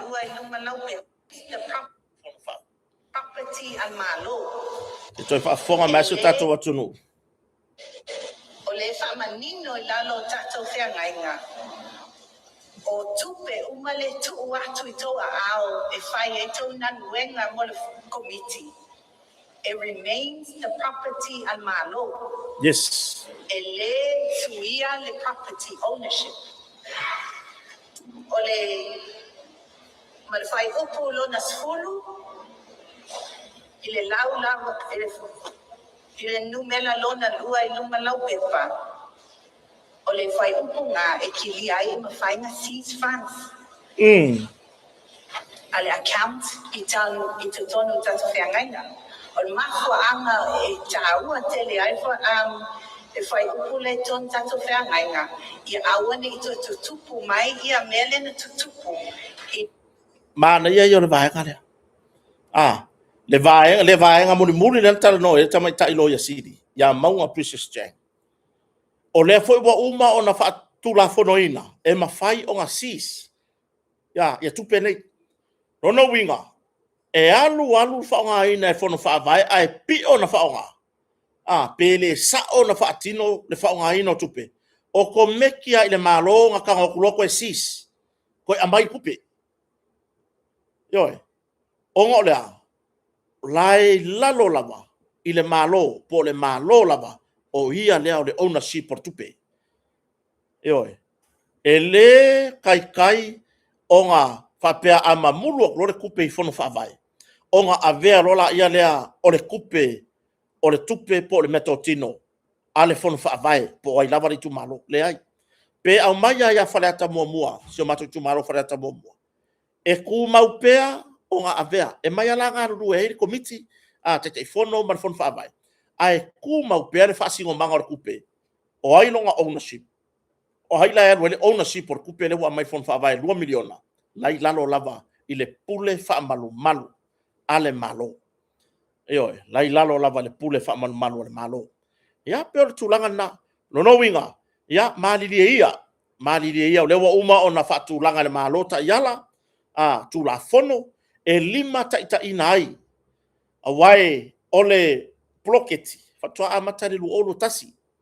Na o nga vai e au ngā mea kupu bloke ki o lu olua kasi se iau o mara taimina toi whai ngā pālo ta tau sanga len tēnei. Lea ua toi pou wai se whātou whala inga I ta iala matula fono a warwha ngā ina tupe nei. E oi, wai a tatou mawhau whamasinonga o whasare le anga numero lua. O lea ua whamao nia ia re tūlanga I whainga whatou sina pe ona whamao nia ai mo rianga le sunga ia mangele se kati. Ai mafua mai, ele ia se kura fongo whaapea. A laka lo I whainga pāloka. A apa mai le mau le lima o le malo, a waku kupe kukongu. Ele iai. A lea ngai ura mang whaamaungi ai, o lea lava sa a watu tupe, a wan mea moni. E ka penga le whainga pāloka. Ai koe release mai kua isi kupe o whon whaavai. A lea release mai e a avea ia langa aia. Langa aia lea sa avea ma minsta le o le whainga malo tausi mea. I lalo le pule ngā māloa a le fionga I le safa pito ia fia menau. Lenga koe release le kai fiku se lau wafe. Ta I fitu se lau wafe. Lenga koe release. O kupe langa. La mela ka fio fi e suyo fon fa vai. Mai se o mangele. Ta tala non mata upu fasale le anga numero 2. O la avakulago fo mangele. O lea ua iai tusi talo sanga. Mai I lea mea. Lea la avaku lo fa soa ia. O na lea, ele ai se tu la fono. Ele ai se tu la fono. Ioe. O fa apea mai. A mea, a o lo le kaimi o le whainga pāloka. Ka ofi mai lo makupe. O le mea lana, o le mata upu tonu walea. Lea ngā wha maongi ai, so ngā whai mai ia le wha masinonga.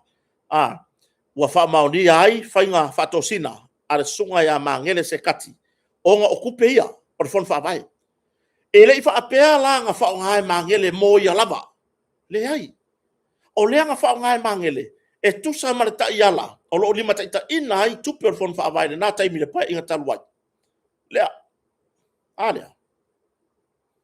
Ngā avaku ar kupe rea koe release mun muri. Aku au ka pengar whainga pāloka. Aver kupe rea au karvou. Aver kupe I whairwhar komiki I whea. Aver kupe I where ngu. Where ainga. Lea ngā i lako kuskaru sanga. O lea ufa mauni ai. Ia o tele ayaina le whai unga le whamasinonga. Ai wa umai an mata upure na. E au mai fo ile le kako kiro iai. I le onga la le melea. Lea langa la inga koe fau. Lea langa la inga koe fau e le whainga malo. Ina wa tula I mai mahe. Al mantua mahe alo le whainga palo tau le lua. O le te anei tau sanga te anei. Ka hofi lo mar koe whaonganga o fon whaavai. Se ia toi whaatūlanga ni whainga whaavai fau. Whai nisi teunga I tūla whono ma matayala. Ina ia, le lei o na whaanga solo tupe, ale malo lo tu ina atu, I whono whaavai. Ai maise, o le tūlanga e pei o na iai, wa si itia I le 2 miliona. Ia leala, ia le mea lea.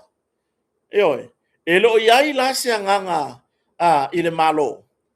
A mea e koe ka alo ngisi kupe ngei. Ioe, lono winga. E a wako kupe I whong whaavai. A o lai steal the property a le malo. O le ownership o kupe. E tū maupea I lalo o le malo. Ia o si au lea maanga I matau pulea. A wai e manino a pe a ngā isa o e manino. A le whaapea mai a wani itoe a le ai. E se kele ngā mea. e ku wa ngoro le malo ku pe ya alu lo marka alo tu lo wa o ai sui o le fon fa vai o lo ilalo le malo ya e fa ono ye tu ranga fa pena tupu yo ono le a e la va ya le malo I la fa pe le mele le fina ngalo le tama tai fai pule o le tu malo o fa le alupo ya ai na mana ya ni si ono fina ngalo sa fa pe ona la lango I fai ngale malo ma le si la va nga wo mana tua na ia yo sa no anga le no fa pe wi o le le fa sta ya le fionga le pa le mia ya o te le swinga pe al sa no ya auti male ava te le swinga wa savani le fai tau masina ele o to ya ile fionga le ta yo le malo I lungo pe ta fa ilangi lungo social media wa ya manatu o to tono le parlemene e sufi ele to fa o a fe siri tari tonu il parlemene Ioe. Aina ia ila le vahe ngor saunuanga ale fionga I le tamata I fai pule o fale alupo. Na whapea mai. Ua mana ia. Ioe. Ua mana ia tele le tūlanga I pe ona iai. Pe ia o le maure na si I mai. Pe le maure na si I mai. O tatou laiti na o tatou whaia mea whatamaiti. Lea o tatou mātutua. Ia. Tautu te reto e whaia ni mea whatamaiti. Tusa o lea ua whaamu ia ma foi le pe malu ai via sa no ngata te fai pure fa sanga I le fionga le pa le mia. No fa pe ala ma he ani sa no nga le fionga ya ai auti male avai. Fuli yang e loa I lona I tu tamatau. I le sa fa inga tai alana vaenga. Mamo moli lo ye male upura. Ai pe tai. O le ua fai o le tu lo le fionga le pa le mia male tu al malo. Ai fa fera I kopi. Pe whakanga pe I. Whakanga pe I. Ia, o tūlanga na. Sa ta tau o na wa aile loto I fale o le pati le alwa tuai. O fea le kupu mai ere vevesi so o ingene mea. E kauwhinga whau kua. O le avano le lei lea o ai au rena maua. Sa kauronga whau kua I sapora sa lako vaenga. O no rea. O le ai whau tua lau rena maria toa I sapora sa fast. Yo tau tuana le ngangana tau tuana fa mamar sau o sau noanga ia la uden maria tore na fai le lava na fai I saporas matanga lango o lo lango fa tu le tu sa mo tasi ia ai ile tu langa lava ia ile tu le o lo tu la meta meta fai pule ele um fai on ave tu sao ele um fai on tu sao se fa mtalanga ia ile fionga foi le tai ai mai so su tai ia male rato foi la tu si lo fa pisa o lunga o penga ta fa ilangi a le mana ia le mea ia tu sa la va ai a fai wa e fa tu ai le tu le malo ai mele a wana ingalo na e fa tu mua I lau bahenga ina ia ausia le tulanga ina ia ausia le tulanga e pei ona e na iai ia tausi file mu le tunu ia o le e fautua ia le ngalo a koi o I le sa sanga mai se vai mo le vanga le koi le fionga le pa le mi lunga o le sasa mai punga mai lo male pe kangar kamai fa mai o ia leo uma ia me uma malonga fa mafiki wo fia wo se fa mafiki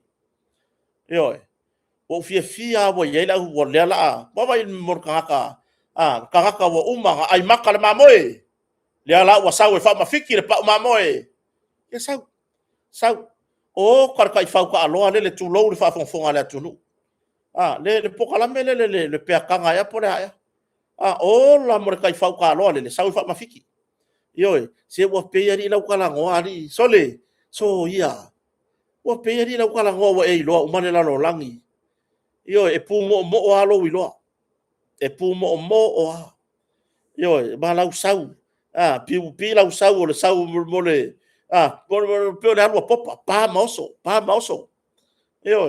ia ka lo fa la pa ma oso nga ia e ngalo ya lo malama o ongo e ke o ongo ngala wa maka nga o fo au maka na le fa sanga mai lunga ala fa sanga I kokong ia ai o tu langa na ia e pe foi la ona au mai le tūlanga mana ia vanga nen whasoa tata ia en nei.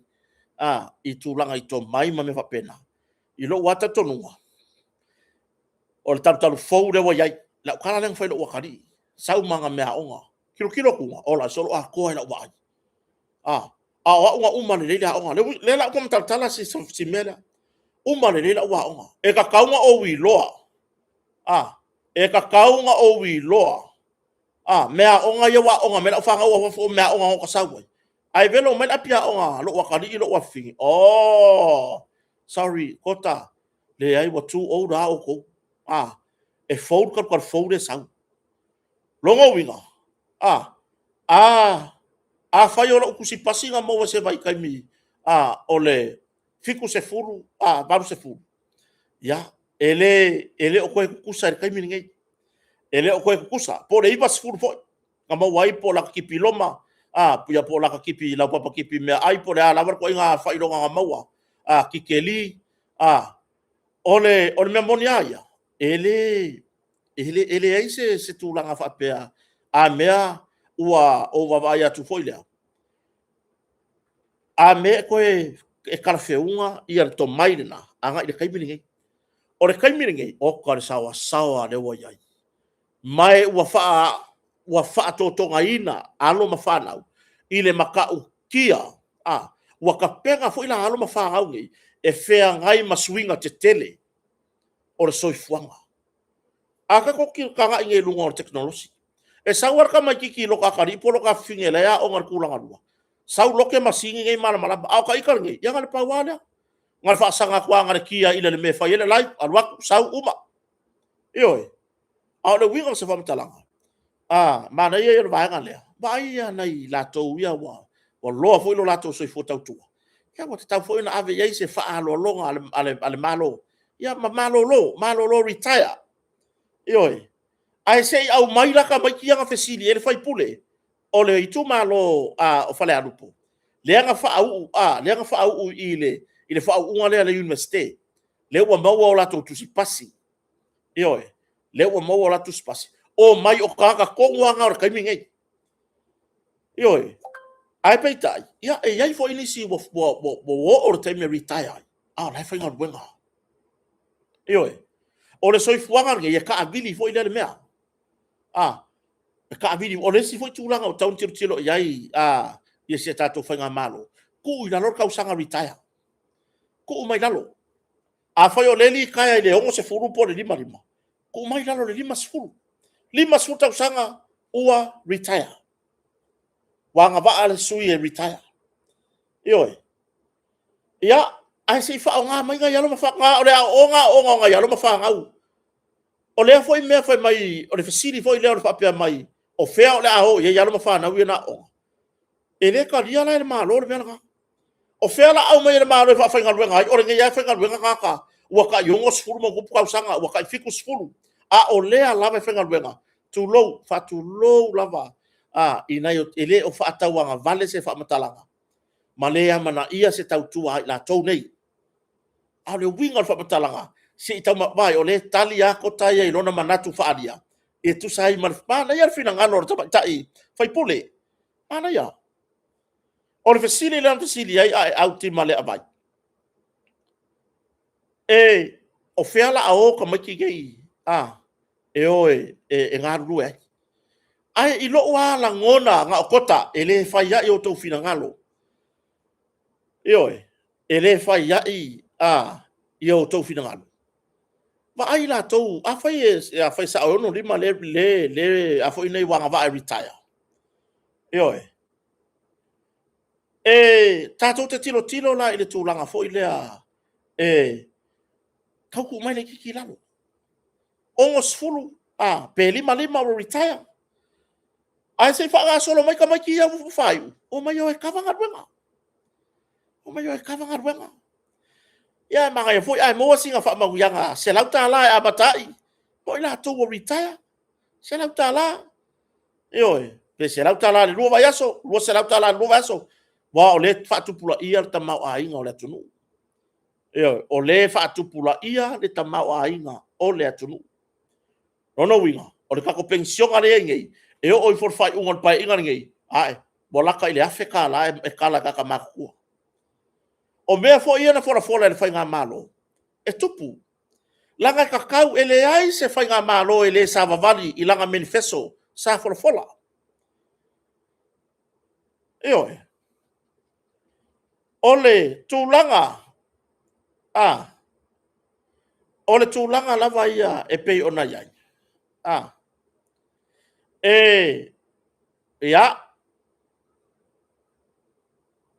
ia ai le ko kusi mai tole afua e afa fa ko kakala le avangoa ya tole afua io e kakala le avangoa ya tole afua tu lo le swafa tole afua a o ele ke sau tole afua le ya e ke koko ya io se vai le mele ongoi fai mai langa sa a maka mai lava la por kala mele ke fongi ia vai le mele ongoi ole a lau fe au o e lea tole afua lea o lea lau fe au i mea o mai kakam fua i mai kia o lea lau fe au i mea e o mai kakam fua i mai kia o ki ngalo loko wa wale se se la ko fua i se mea ki oi lea vai pe vai e le o mai ninga e kangaka lau kala fai mai e valea ele fai ngalwenga nga wa e kanga o e maka usala inga o i ruma o lea kua tole afua lea wa e o ongo ai anga fa ngalo o ongo e pua inga ai se mea le lei mo lau whangau o le lei o lo o ongo mai le akota e ke koko e koko ai fuaro piko i kua i lo o ongo e ka lo fai fai o fai sau ko alua e lo fai ko i folo ko alua e weke o ongo e lo fai ko hanga lo ko alua ya ki oi so ye ke o ongo ya kota se va ye wanga le manguleanga ka ko fale lo ongo Lala o fe au e ke ala la e fua ma e loko leanga fua i leo mai o kaka la mai mea kota e ke pule kangaka ele ai masau fe au wale hein kaka ya lo fa e ke o ngala ngale ya lo fa kaka ya ke o onga e ke mo ko kolo ala ngale ya lo fa kaka ya ke o onga e ke ko ku de paipa paka ele la fa au o kala la Bianga e ringa ni ano lofa kaka ya ki oi. E ki koe kukure paipa peaka ele ya kaka o lo ainga.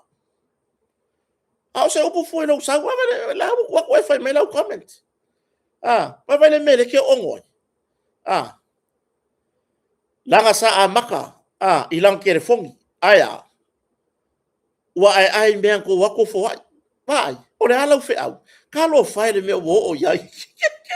Ya wai. Tole ka fio lai le me wo ele loko sa wa oi ale foi la ka o kere kai ala nga fa mai ya se wa fa wala le ma vidi nga o mai vai nga ko ngi fa pikol pa se o la le ma vini ai o mai mo mori mal fe au de ya kota o mai kota sa o ele upule au ke kali ya kule vale nge ilua ya ke oi vale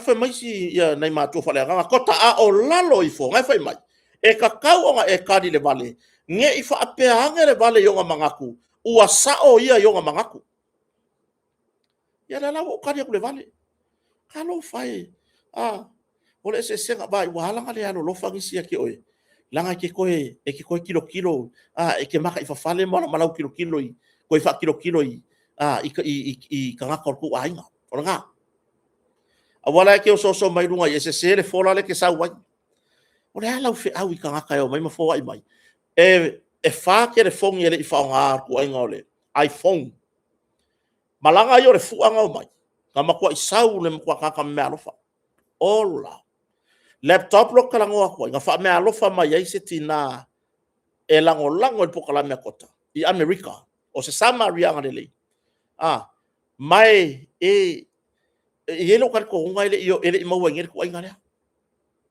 lawa maua Apple ngai ai le maua o le latest la le kala ngua koe kota ala e ongo pai le fo ke fongi da le fo nga koe kota e sui ya ko ki ama singa masui ongo la o mai ka mala o mai kota va kula me alo fale ma oi kota va kula me alo fale ma oi so o se ko nga be fa me alo fa ongo la o lo latou lava anganga fia ia kota.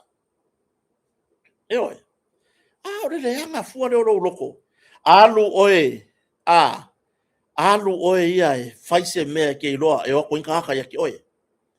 O lau mea ngai fai o loku paipa pe aka ele ko ainga.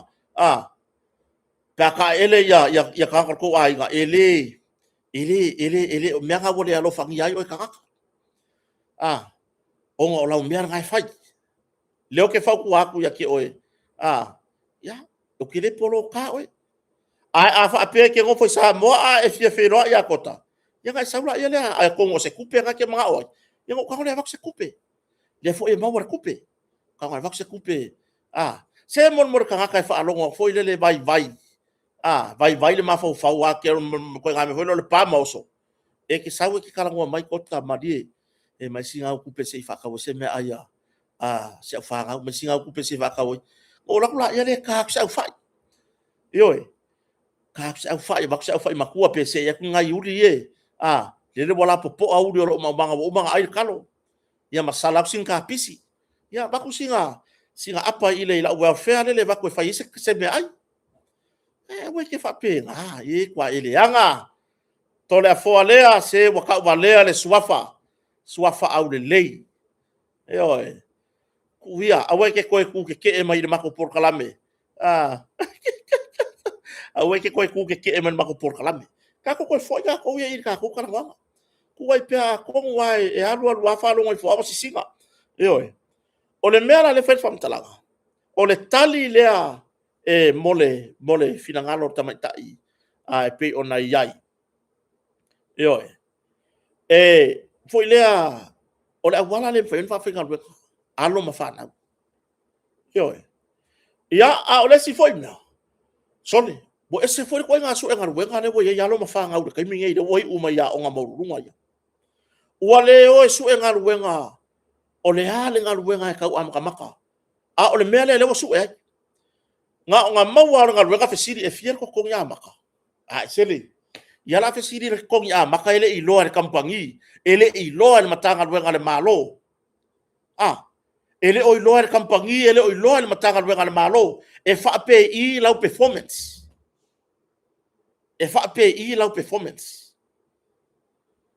ore ko nga so nga wenga nga e umar ka usanga mua luaku ka usanga dua ele mau ase nga wenga o le ala e adu su er ko kongi ai fa fere me nga ko kongi e o ma ko lo pide kia onga ya oi si foi metua ia foi matua e ko ia foi matua tu lo le pitola au nei matua awa le la manga o makua fo ile le la fa ka va ma fa nga waisi alu alu ba sa ngwenga ia e mawal nga wenga amaka le luas fukala ni kurar ko kongi fa fe pe o marka usanga ile mo se nga wenga le manga o on makua o lea o nga le o mawal ku spasi ro walo sa wa amaka ile nga wenga le se kilo kampangi le lei ko kongole wa kele nga kolu masinga e ke le nga kolu masinga promote ono masina promote ole su ole su fo ile la su er ko kongi wal menga le kupu o ai ngal wenga leipa nga uma wal mena linga feio interview isi e fai la tala la ngau okay ma fuka fo ile fionga le pule on motonga ma le pule nga fo el moto mena linga feio interview isi ka ngaka ai masenga wenga yo leipa la ki nga fa longo ko ile o yai songa ko mai fa pikoa le la sa wenga lue esa leipa o le nga uma interview ya fa ko mal pule ya e se sia fesili ke fia fesili mai ai le fa mai ingar ka fa karwa ai o solo mal fesili se fa mo le ala wa fionga rupe matasila ya po ile pule nga kampangi se fa mo le lava lau fionga le pule lau fionga tamata pule po ai e fia lo ka kongi amaka o ingala e kasia e kasia ma for kampangi ele ma omia ele ma omia o la ava fe nga FCD ko kongi ai le se e ka ngoi fa offer kampangi fa offer makanga luenga le malo i lau performance a e fesi ringe ko kongi ai a maka kaya ola usu e ke ala ku afai ku la lau kuai ola e fesi ringe ko kongi ai a maka kuai sia ka kuami o le mafaina maua ngā luenga ai o le mea na le o mai tawina ila wia ngā mai ka wa ulu ke ngofo i Samoa wa su e ngā luenga ba ai ko kongi ai sole o la ava ai ko kongi fa fia ioi o fenga luenga le ai se ko kongi o kere yo ai sau i kampangi sau ngā luenga le malo le ngai uang walu taxi o va pea wo ile ai la taxi is the better job than before ya kia ioi ke ki ela fa ga le taxi ioi ai le leila fa ga le misi le la ko kupe ave fa la ko lunch le anga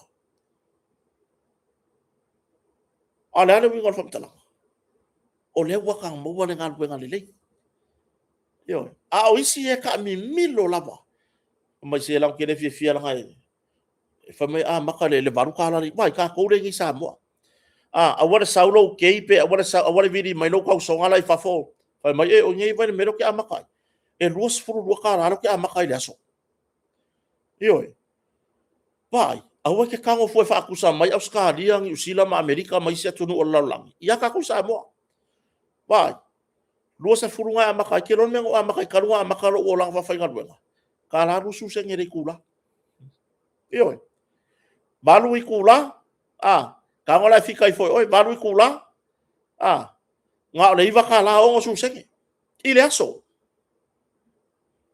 aso yo aya e sa su ala walwa ele o ko yai se kampangi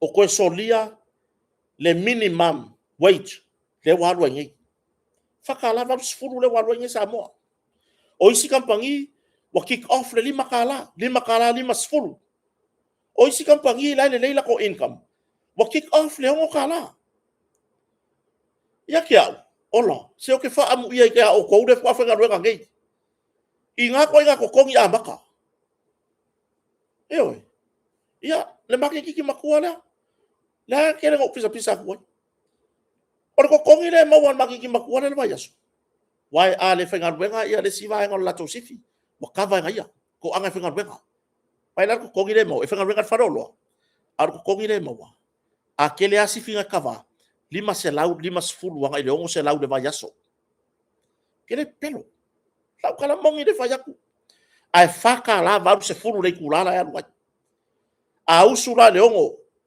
ai fo manava le lua ai ke wale waku ka le waku le lua ka sefulu ile po kava kula ia le menga yo kava ko ia nga me i mer fare ka ele ko waku o solo mal me saur ko kongi o nga o le afo ile nga we mawalo lau e oso lunga le kongi amaka lau rate le kula ai kire fa maho ki nga buena fa fa ko nga la le nga ka inga e ke nga wa e la ku amaka se furu kala li kula i sa mo ngai ai amaka lau nga wenga ile le loa fa ile me ka fa maho o le maua le alupe matasila o ke fa alongo i pepe a fai fongo asia mako kampagi o le motoka tu lou fo ile pa ia man mamaru la fa ngal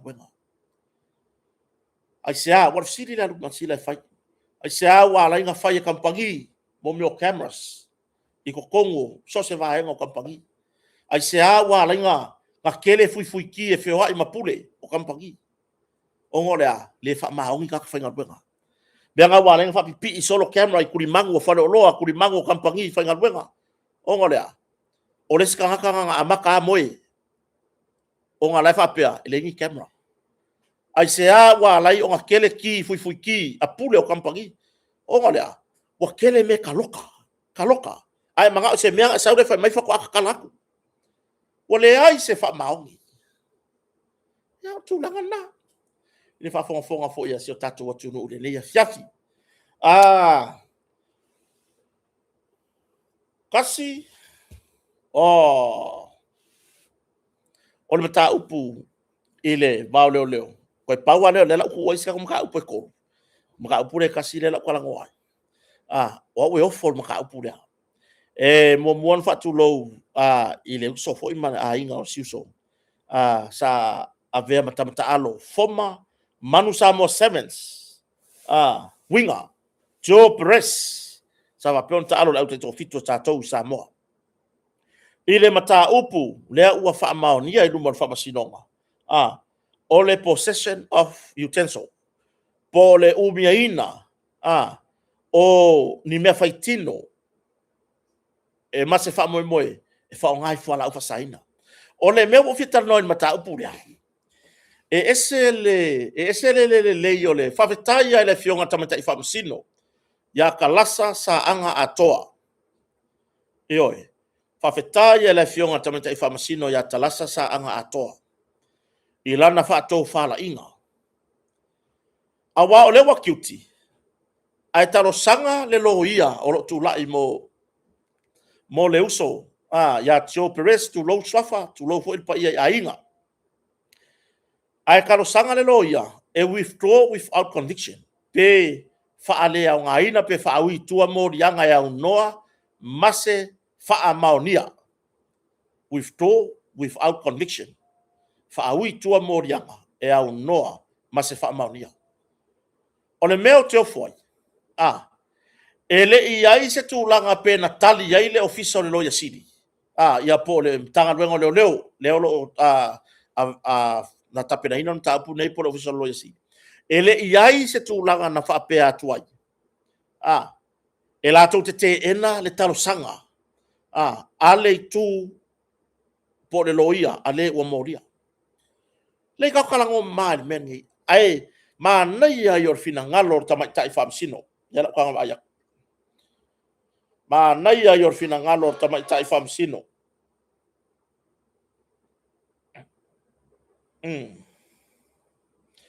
o le tūlanga i mata upu ua wha maonia le umiaina o tūlanga i mea whaitino e wha o ngai fuala o whasaino la isa oi ai whai le talo sanga ane lo ia o lo tūlai mo siuso ya Joe Perez ai elei whapena te ena pe te ena ele official lo ia sa tūlai mo le tua leo oi ele ke enga ele lo ia sa kulai mo le kua leo le kalo sanga lea na fa avae le talo sanga ale tamata ilo ia o lo tūlai mo mo le tamala tapi le sa ta alo tato mansa mo ta fitu ile fa pe mai o lea o lo ia ile kon karate i fere ngora ku Romania le ia ile kon karate masa ali fo i pepa sa fa mauni ai le ile kon kalake asiuso lea o sia fo yalo le tunu e ka alo ai i Romania nan kon kalake o uman sai o le mele tau ta ia tu se fina ngalo ina o reportia ban mata upu lea sau nolo ma le tamata i fa amasino ya talasa sa anga atoa ua tele le faina o le ua molia e o lava foi i lana kon karate o lea ua mai a tilo foi i le kon karate ua tu inatu ma e fōringa mai e tolu vaenga ua solia o ayainga o lea kon karate o le fi nau ia tamata ilo ia o lo tulai por tamata ilo ia ya leone sua o ia le lo tulai mole li la kapila e fa lea e fa awi tua mo yanga ya noa ma fa maonia oi ona o mafu anga ole olana client por kamala kapi e iai lang kong kalake la kapi i Romania ai pekai ele object pe le i fa lava fo ile pe a meke enga ile kua a leo ele ke enga ile kua leo le talo sanga lea ioi au mai rola ia le ma se fina ngalo tamaita ifamsino fo mai tamaita ifamsino ya talasa sa anga ato o le famsino si ni o le famsino fa tu malo i langa mai kau i le konkalake e kolungi vaenga ia wa solia o le konkalake o le mea lalea le fa per fina ngalo talasa i le mtanga luenga leo leo ma le ofisa le po lo ia o lo tula i mone mata upu nei i le mtanga luenga leo leo se i kou koe ka ngai i le kalosanga lea ma kou ka ngai i le konkalake e kolu vaenga ngau wa solia o le konkalake lono winga o le ale mea la ngau wai e whaawi kua mori anga ya ngō mara whaamaongia o le haka ngia mai konkalake ua le e whaongo whaalea ngā inga fo i mara konkalake eoe ua te le a whaina o le ua moria e o lava foi i lana konkarate o lea ua mai atilo tilo foi i le konkarate ua tuina atu ma e fōringa mai e tolu vaenga ua solia o aia inga o lea konkarate i le teminei. E le mama le morianga ai maise o le tu o lea e tau mawhai ia alo ese mai tupulanga o lea tunuu mai au wala whaasori tulafono nei o sau noanga lava lea talasa.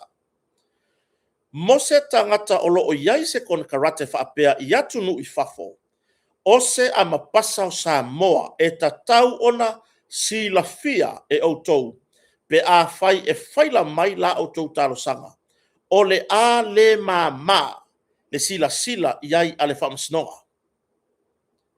Ioi, kusa ele ike enga ele iku a leo leo. Po ele lo ia po le ofisa lo ia siri po se lo ia tuto tasi sa tula i mori tu leo leo. Ele ike enga le karo sanga lea e whaawi kua mori anga ya ua mara whaamaongia. Ioi, lea la, nga inform mai loa ele tamaita i whaamasino ya talasa sa anga atoa.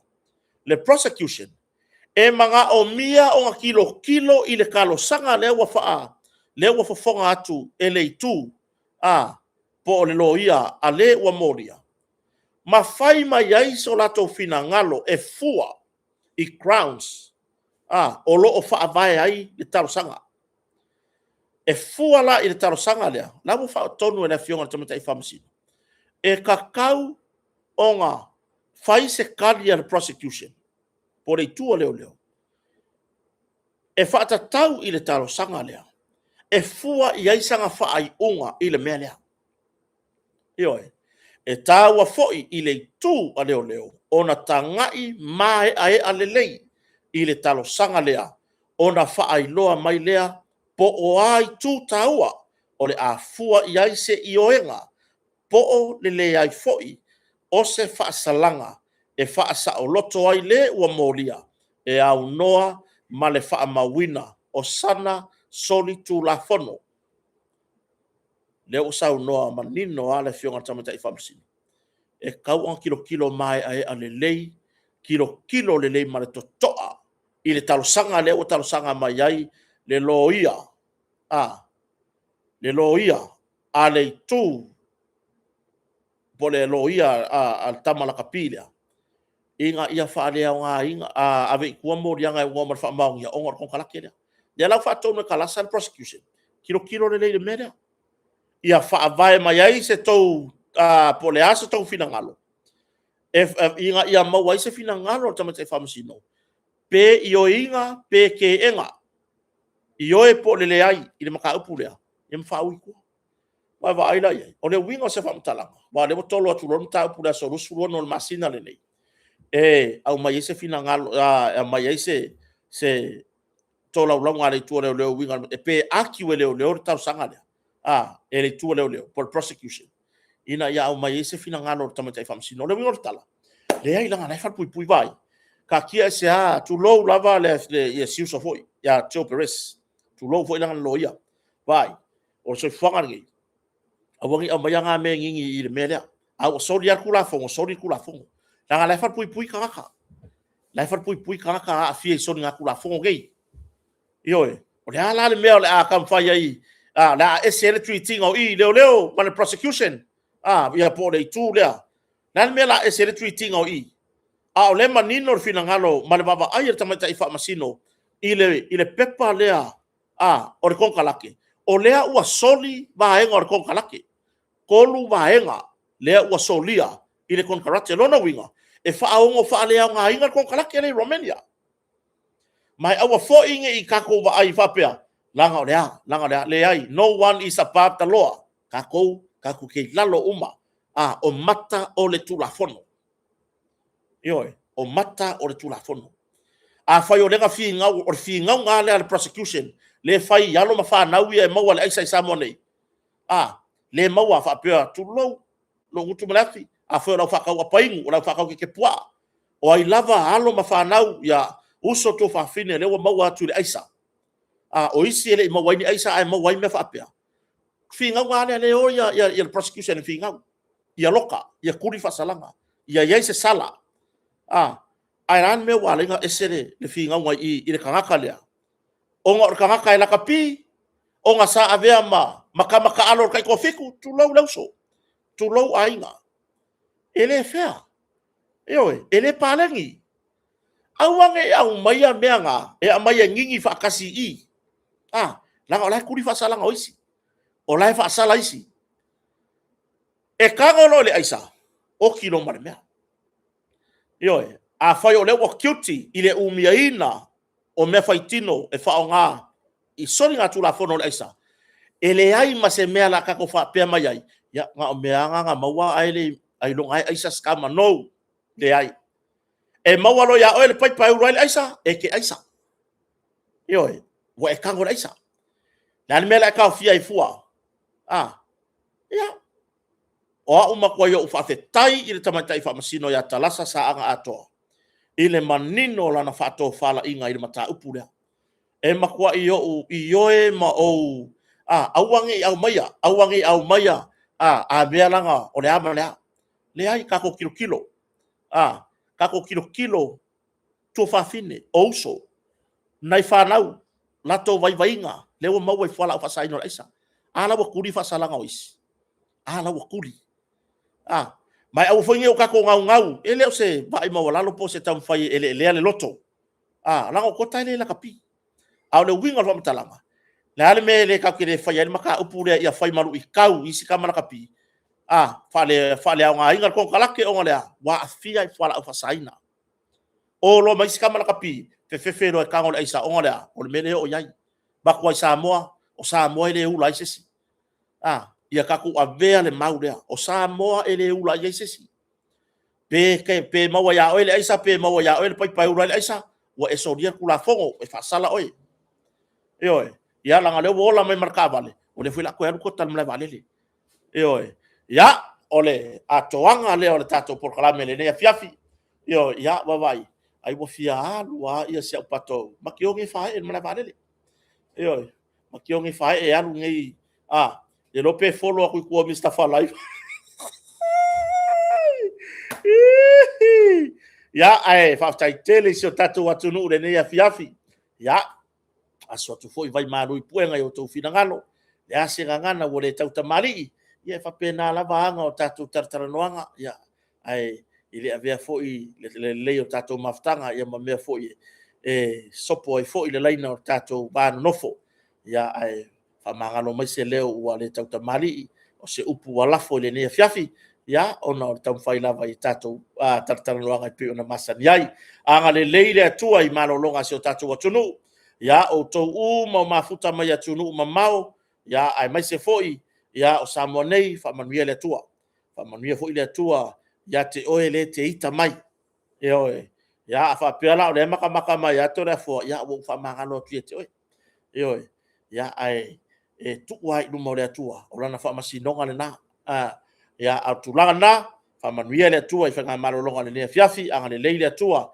i suenga na i whanau de wa mata foi suenga se whanau laiti ia fa manuia le tua ina yalo ma whanau uma se o tatu watunu le lava le mena lu e whanau ia o le na lava to sele tatu filo i foi tatu fasoa ai fa tele tatu sponsors pe ona yai ia le tatu motonga o le tatu mechale le motonga i funga lei au ona uma fa tai le fionga le lipule le fionga falolonga ia lupe matasila ba ia marfatua ia le tango mo misa sufali ia ai nga tai le o tatu pulenga le motonga fa au ona lango ia kota marfaleo ia mana ia tatu sponsor ia lango sua ai pe ona ia ia ai tato fe lo ai tai au pe au dia manuia marolongo le nei po so tato atunu fatasi le atua ma o tou ia fatasi foi le atua ma le nei ainga ia ile suafa Yesu fe lo tai au